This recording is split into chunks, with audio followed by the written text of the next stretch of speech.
They said our street was always quiet after dark. But last night, the silence broke, with screams. Screams that came from nowhere. No footsteps, no people, just echoes bouncing off empty houses. I thought it was a prank until the screams called my name. When I was younger, our neighborhood always felt alive, even when the clock hit midnight. Streetlights hummed softly, casting orange pools of light on the cracked pavement. The old bakery on the corner smelled of bread long after closing, and stray cats prowled the alleys like shadows. Neighbors trusted one another, and the street carried the laughter of kids who stayed out too late, their games echoing long after their parents called them home. But last year, everything changed. The street grew silent, like someone had pressed a mute button on life itself. It started small. At first, 1 or 2 families moved away without saying goodbye. Windows that once glowed warm with yellow light went black. Curtains stayed closed even during the day. People whispered about rising crime, about strange people passing through, about the economy being tough. But no one spoke of the real reason, not yet. By winter, the street was half empty. When I walked home from school, my footsteps sounded too loud, like they didn't belong there. Even the cats stopped hanging around. A cold feeling spread through the block, as if something was watching from the abandoned houses. The strangest thing was the quiet. Cities are never really silent. There's always a car, a voice, a laugh, a distant bark. But here, once the sun dipped behind the horizon, the silence swallowed everything. It wasn't peaceful. It was heavy, thick, like air pressing down on my chest. And in that silence, you could almost hear something else, something trying to break through. I first noticed it one night in January. I was sitting by the window with my homework when I heard it, a faint sound, carried by the wind. First I thought it was a cat fight, but no, it was sharper, higher. It was a scream. Not playful, not angry, pure terror. I froze, waiting for more. And then it came again, louder this time, echoing down the empty street. My body shivered. I pressed my face to the glass, but the street was empty. Not a single figure, not a single light. I wanted to believe it was my imagination, maybe a movie playing on someone's TV, but I knew better. The sound came from outside. It came from nowhere and everywhere at once, bouncing off the walls of the dead houses like a trapped ghost. The next morning, I asked my parents if they'd heard anything. They exchanged a quick glance, the kind of look adults give when they know something but don't want to scare you. My mom said it was probably the wind. My dad stayed quiet. From that night on, I couldn't unhear it. Every evening, when darkness rolled in, I sat by the window, waiting, and almost always, sometime between midnight and 3 in the morning, the screams returned. Sometimes loud, sometimes soft, sometimes far away, sometimes so close it felt like they were right outside my door. That was when I realized our street wasn't just empty, it was hiding something. The night I decided to step outside, the air felt colder than usual, like the street itself was warning me to stay inside. I remember standing at the door, my hand trembling on the knob, listening to the heavy silence. No cars, no crickets, not even the hum of the power lines. Just a strange stillness, like the whole world was holding its breath. At exactly 1:13 a.m., the scream came again. This time it was louder, sharper, and so close that I nearly dropped the flashlight in my hand. My chest tightened, and a voice in my head screamed louder than the sound outside. Don T opened the door. Don't do it. But curiosity has a way of drowning out fear. Bye. I told myself it was just kids messing around. Maybe a late night fight, maybe something I could explain away. I twisted the knob and stepped out onto the porch. The cold hit me instantly. It's not the kind of chill you feel in winter, but a deeper, unnatural cold that seeped into my bones. The street stretched out before me, bathed in the dim orange glow of streetlights. Shadows seemed to bend in the corners where the light didn't reach, stretching longer than they should, curling in shapes that didn't make sense. I called out, "Hello?" My voice cracked, the sound too loud in the empty night. It bounced off the houses and came back to me, smaller, weaker, no answer, just silence. Then came the scream again. This time it was behind me. I spun around so fast I nearly tripped over my own feet. The sound had come from the alley across the street, the same alley I used to cut through on my way to school. But now the alley looked different, darker, like a black mouth waiting to swallow me whole. I took a shaky step forward, my flashlight beam slicing through the darkness. The pavement was cracked, littered with broken glass and scraps of paper that twitched in the breeze. Each step echoed louder than it should have, like the street was amplifying my every move. Halfway across the street, I froze. There was something ahead, a shape, a figure, stood in the middle of the alley, perfectly still as though it had been waiting. I lifted the flashlight, but the beam seemed to bend around it, refusing to show its face. All I could make out was a tall, thin outline. My stomach dropped. "Who's there?" I asked, my voice barely more than a whisper. The figure didn't move, didn't breathe, it didn't blink. Then slowly the scream returned, but this time it came from its direction. And yet, its mouth never opened. The sound was everywhere again, bouncing against the walls, slipping into my ears, my head, my chest. I staggered backward, the flashlight shaking in my hand. For one brief second, I thought I saw its head tilt toward me like it knew me, like it was waiting for me to come closer. And I ran. I ran faster than I had ever run in my life. The door slammed behind me, and I pressed my back to it, gasping for air. The street was empty again. The screaming didn't stop. I thought that once I locked the door, the terror would stay outside. I thought the walls of my house would protect me, like they always had. But I was wrong. That night, for the first time, the screams came inside. I sat on the floor with my back pressed to the door, my heart pounding so hard it hurt. My flashlight had rolled across the room when I stumbled in, its beam now pointing at the ceiling. I could still hear the scream outside, but it no longer sounded far away. It was as if the voice had seeped through the cracks in the wood, sliding under the door, crawling in through the walls. The sound was softer now, almost a whisper. But somehow, that made it worse. Instead of one loud, terrifying shriek, I heard hundreds of faint voices, like a crowd screaming all at once, but muffled, as if trapped behind a thin wall. My ears burned. My head ached. It was everywhere. I ran upstairs to my parents' room. I shook them awake, but when they opened their eyes, the screaming stopped instantly like it had never existed. My mom groaned and asked what was wrong. My dad rubbed his temples, looking tired. "I heard it again," I said, almost crying, the screaming. It was in the house this time, but they just looked at each other with that same secret glance I'd seen before. My dad sighed. "It's nothing, kiddo. Bad dreams, stress. Maybe you're staying up too late." "No, I saw something. Manure, something in the alley," insisted. Their faces went pale for a second. I swear I saw fear flash in their eyes, but just as quickly, it vanished. My mom hugged me and said, "Go back to bed. It's fine." I wanted to argue, but what was the point? They weren't going to believe me. So I went back to my room. That was when the scratching started. At first, I thought it was just the branches outside my window, but there were no trees near my room. The sound came from inside the walls, faint, slow scrape, like fingernails dragging along plaster. It moved from one corner of the room to another, circling me. I buried my head under the blanket, my heart racing. For a few minutes, I managed to convince myself it would go away. But then the whispering began. At first, I couldn't make out the words. It was just murmurs, too soft to understand. But slowly, the whispers grew clearer. They were saying my name. "Daniel." I shot out of bed, trembling. My eyes darted around the room, but there was no one there. The scratching stopped. The whispers faded. And then, without warning, the scream came back, louder than ever, right outside my window. I yanked the curtain shut and curled up in the corner of the room, covering my ears. Tears rolled down my cheeks. For the rest of the night, I didn't sleep. By morning, everything was normal again. The sun shone, birds sang, and the street looked harmless. But I knew the truth. The screams had followed me home. They weren't going to stop. After that night, I knew I couldn't keep this to myself anymore. Nobody believed me, not my parents, not even my best friend, but I needed proof. If I could record the sound, then maybe they'd see I wasn't crazy. Maybe they'd finally admit something was wrong with our street. I borrowed my dad's old tape recorder, the kind he used for work meetings. I hid it under my bed and waited for night to fall. All day I felt a knot in my stomach, like I was counting down to a test I knew I was going to fail. The sun dipped lower, shadows stretched long across the pavement, and the silence returned heavier than ever. Midnight came. I sat at my desk, staring out the window with the recorder in my hand.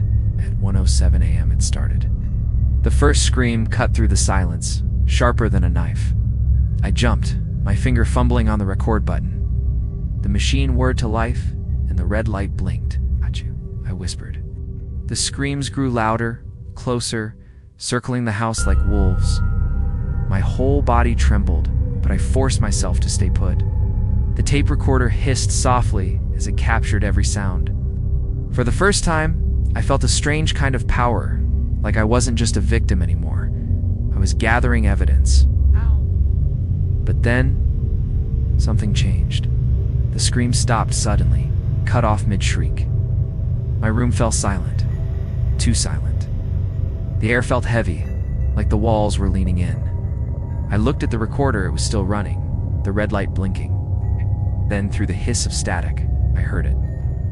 My blood ran cold. The voice wasn't outside anymore. It was on the tape.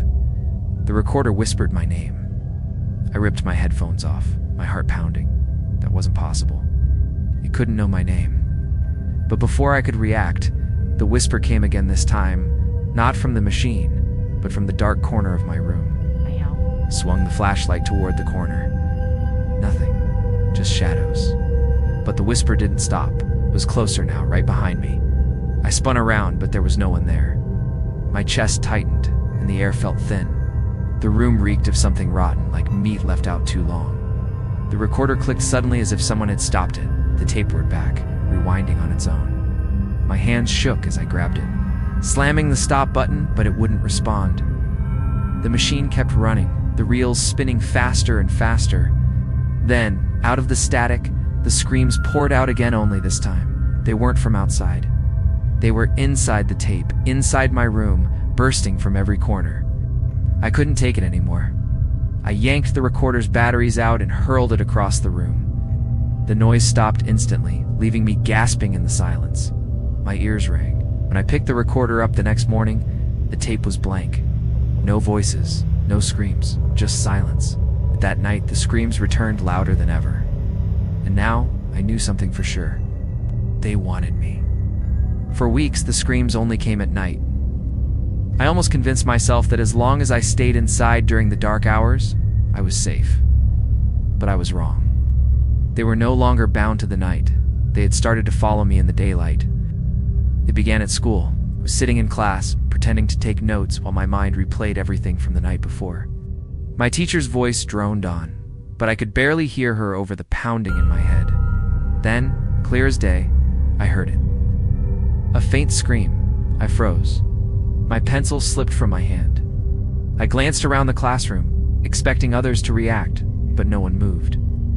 Everyone kept writing. Everyone kept listening. They didn't hear it. The scream came again, louder this time. I pressed my hands over my ears, trying to block it out, but the sound cut straight through me. My friend Jason leaned over and whispered, "Dude, are you okay? You look like you saw a ghost." I wanted to tell him, wanted to scream back, "You don't hear that? You don't hear the voices tearing through the air?" But when I opened my mouth, no words came out. Only a trembling breath. By lunchtime, the sound hadn't stopped. I sat in the cafeteria with my tray untouched. The chatter of students filled the room, but underneath it all, the screaming continued, rising and falling like waves. No one else noticed. Not a single head turned. I felt like I was being ripped away from reality, like I was the only one tuned to a frequency everyone else ignored. When I walked home that afternoon, the silence of the street should have been a relief. Instead, it made the screams even clearer. They didn't fade with the sun. They didn't hide with the shadows. They echoed in broad daylight, spilling out of the empty houses. I passed by the alley, the one where I'd seen the figure. My body tensed, my steps quickened. That was when I noticed something new. A window. One of the abandoned houses had a second-story window cracked open. Thin curtains swayed inside, even though no breeze touched the street. And then I saw it. A pale hand pressing against the glass, fingers long, bent at odd angles. The hand slid down slowly, leaving a faint streak like frost. And then, the scream came again, but this time, it wasn't distant. It came from inside my own head. I clutched my skull, stumbling into the street. Cars honked. Someone yelled at me to watch where I was going, but I didn't care. I ran the rest of the way home, slamming the door shut behind me. For hours I sat, curled on the couch, shaking. My parents asked what was wrong, but I couldn't tell them anymore. They wouldn't believe me. I never had. That night, as I lay in bed, I realized something horrifying. The screams were no longer just sounds. They were inside me now, crawling through my thoughts, waiting for me to break. By the time spring arrived, I couldn't take it anymore. The sleepless nights, the whispers, the screams that clawed at my brain. I had to get away. I thought maybe if I left the street, if I put miles between me and those empty houses, the voices would stop. One Friday afternoon, I stuffed a backpack with clothes, money, and my phone. I told my parents I was staying at Jason's for the weekend. They didn't question it. Maybe part of them wanted me gone, wanted me to cool off and forget my obsession with the street. Jason lived 3 towns over, far from the abandoned houses, far from the alley. I felt lighter just riding the bus there, the roar of the engine drowning out the silence I had grown to fear. For the first time in months, I almost believed I could be normal again. That night, Jason and I stayed up late playing video games. Laughter filled the room, bright and real. For hours, I didn't hear a thing. No whispers, no screams. Just the sound of 2 friends trying to beat the final boss. But then, at 2:11 a.m., the TV flickered. The game froze. Jason cursed, hitting the controller, but I already knew what was coming. The silence returned. Heavy, suffocating, and then screams not faint. Distant, loud, piercing, filling Jason's bedroom as though the walls had been replaced with those of my house. My stomach dropped. I looked at Jason, expecting him to panic, to ask what was happening. But he didn't react. He kept hitting the buttons, mumbling about a glitch. Didn't hear it, only I did. The sound drilled into my skull. Stumbled to the bathroom, gripping the sink, trying not to vomit. My reflection stared back at me, pale, sweaty eyes wide with terror. And then the mirror rippled. I swear I saw something behind me. A figure standing in the corner of the bathroom. Tall, thin, just like the one in the alley. Its head tilted slowly, unnaturally, as though the bones inside its neck were made of rubber. I spun around, nothing there. But the scream didn't stop. It grew louder, forcing me to my knees. I covered my ears, tears burning my eyes, but the sound was inside me, burrowing deeper. When I stumbled back into Jason's room, he was asleep on the couch, controller still in his hand. The TV was off, the room dark. Had I imagined the whole thing? No, my ears still rang, my chest still ached. The next morning, Jason laughed at how tired I looked. "Man, you need sleep," he said. He didn't notice my trembling hands. He didn't notice that I barely touched my food. I realized then, distance didn't matter. I could run across the world, but the screams would follow, because they weren't tied to the street anymore. They were tied to me. After the night at Jason's, I stopped trying to escape. Wherever I went, the screams followed. They crawled into my ears during the day, rattled my bones at night, and gnawed at my sanity until I felt hollow. But what terrified me most was not the noise, it was the figure. It started appearing more often, no longer just in the corner of my eye or behind cracked windows. One evening, as I sat at my desk pretending to do homework, I saw it clearly for the first time. It was standing under the streetlight outside my house. The glow revealed its outline, but that only made it worse. Its body was thin, too thin, as if its bones were wrapped in paper. Its arms hung too long, reaching almost to its knees, and its face, if you could call it, that was blank. No eyes, no mouth, no nose. Just smooth, pale skin stretched tight. I wanted to scream, but my voice caught in my throat. Instead, I reached for my phone, desperate to take a picture. But when I lifted the camera, the figure was gone. The screen showed nothing but the empty street. That night, I dreamed of it. In my dream, the figure stood at the foot of my bed. Its head tilted like it was studying me. And then, for the first time, it spoke. "Daniel." The sound wasn't like a normal voice. It was layered, broken, like 1,000 screams woven together. My ears rang, my chest tightened, and I woke up gasping for air. But even awake, the word echoed in my skull. The next day, I tried to ignore it. I went through the motions at school, forced myself to smile at my friends, pretended I was fine. But every reflection, windows, lockers, mirrors showed something wrong. Sometimes I'd catch a shadow moving behind me. Sometimes I'd see the faint outline of a hand pressed against the glass. No one else noticed. That evening, as the sun set, I heard the whispers again. They slithered through the walls, soft at first, then louder until they formed words. "Come outside." My legs trembled as I stood by the door. My hand rested on the knob, my body fighting my brain. Every part of me screamed, "Don't do it!" But the whispers were inside me now, pulsing like a heartbeat. When I opened the door, the street was empty. The silence was heavier than ever, pressing against my skin. I stepped onto the porch, the boards creaking under my weight. And then, right in front of me, the figure appeared. Not in the distance, not in a shadow. It was standing at the bottom of the steps, its faceless head tilted upward, staring directly at me. "Daniel," it said again, louder this time, the sound vibrating in my chest. I stumbled back, my knees weak. My flashlight slipped from my hand, rolling across the porch. The beam landed on its body, and for the first time I saw its hands. They were covered in dark stains. Blood. The figure stood at the bottom of the porch steps, its faceless head tilted upward, those blood-stained hands hanging at its sides. The longer I looked at it, the more I felt something pulling inside, like invisible strings tugging at my chest. My knees wobbled, my breath came in short, sharp gasps. Then, without moving its mouth, it spoke again. "Daniel, you belong to us."